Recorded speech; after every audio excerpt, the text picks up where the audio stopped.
Hi ha peixos que tenen als seus cossos més substàncies químiques que la taula dels elements químics, i tot per la contaminació de les aigües del planeta.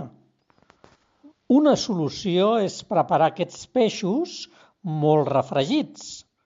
Així serviran, per exemple, cendres de salmó amb aromes d'herbes provençals o cendres de bacallà amb puré de patates al rocafort.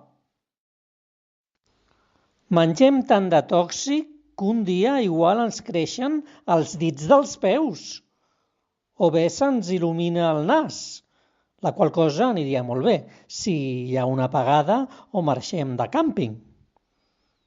Hem de fer quelcom per curar el planeta de la contaminació de les aigües. I ja hi ha persones decidides a fer quelcom. Per exemple, construir una nau espacial que ens porti a d'altres planetes.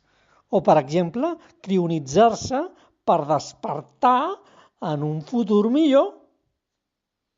Més val això que res, no?